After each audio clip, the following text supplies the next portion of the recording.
Welcome to the American Institute of Healthcare Professionals video on stress management and salutogenesis. And salutogenesis is a type of positive psychology, a branch of psychology that looks at wellness from a mental perspective that sees things as a healthy, preventative way of looking at health itself. Now, it is quite frankly, a different perspective because stress is always seen as something that strikes the weak. The term pathogenesis looks at the negative reasons why one becomes ill.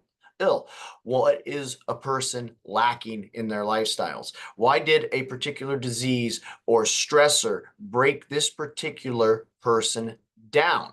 Now, salutogenesis looks at more of keeping a healthy perspective, keeping a healthy mind, soul, and body.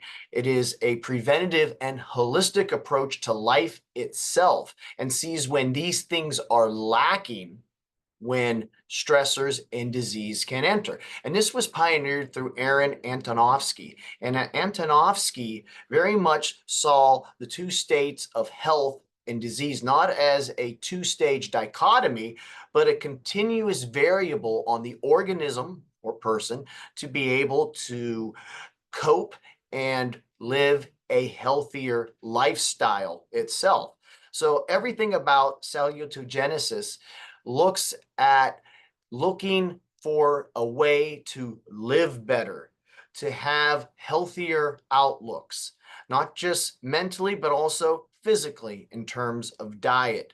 It's a perspective, a preventive and holistic perspective. Antonovsky looked at the term coherence as a gold mark of individuals who maintain a stronger mental, emotional, and physical health life that can respond to stressors, which ultimately cause diseases. Those who have coherence, according to Antonovsky, are better equipped to cope with stress in any of its forms via loss, death, job loss, random problems, crisis, or any particular bump in the road. One who has coherence has a better ability to form resiliency than those who do not. Antonovsky looked at three things that really define coherence. First, the person has comprehension of the situation. The person has an understanding of what is occurring, the stressor or problem, and the person is able to at least predict and understand the outcomes. This understanding lays the foundation for the person to better able to cope and deal with the issue. So an individual who's experienced something before. So say an individual has experienced the death of a loved one in the past. Well, there is a somewhat comprehensive attitude of this has happened before, this is what occurred, and then they are able to move forward with this type of stressor. Or on a smaller scale, a breakup. If one is in a relationship and a breakup occurs with their significant other, then when it happens again, maybe in a future relationship, they have some understanding of the situation. It is not foreign. It is not new. The second element, according to Antonovsky, is manageability. So if a person has experience and the tools to properly cope with the stressor, the individual then has a better chance to overcome it. Having the tools and the support itself. So an individual with little income or support systems or lack of any types of resources is going to have a much more difficult time facing the stressor, while maybe wealthy individuals with resources, insurance, funds, or good friends will more likely survive the particular stress and loss and be able to move forward. And it just doesn't have to be funds and physical attributes, but it could also be various emotional and mental strengths that some individuals have in variance to others. They have different virtues that help them naturally manage crisis in a better way.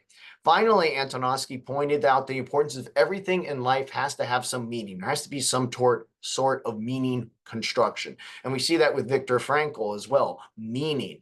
Meaning is so critical to understanding why things happen.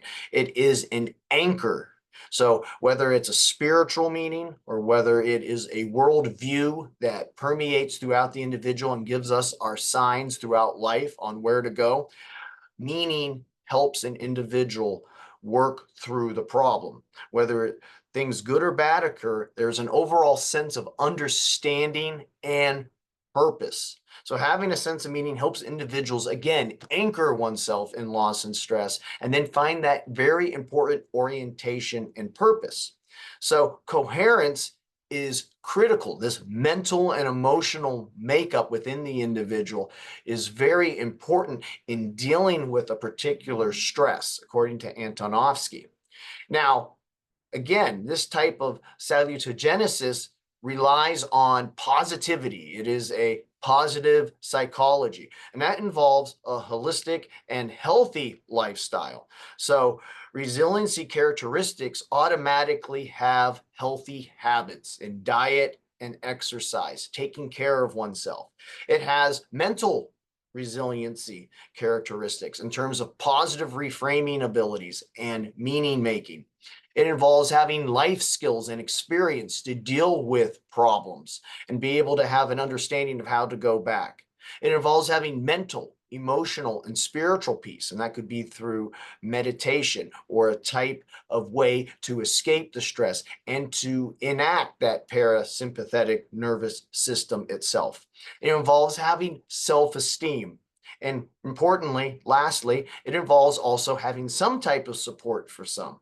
And support can help an individual go from a very low point and to escape it without being held captive to this bad event or hole in one's life itself. So I think positivity, positive psychology, and looking at this new way of health and dealing with stress, not so much from disease and stress as pathology, but looking at it as a way of what am I lacking instead of maybe what I need. Just that different perspective in itself between positive and negative thinking.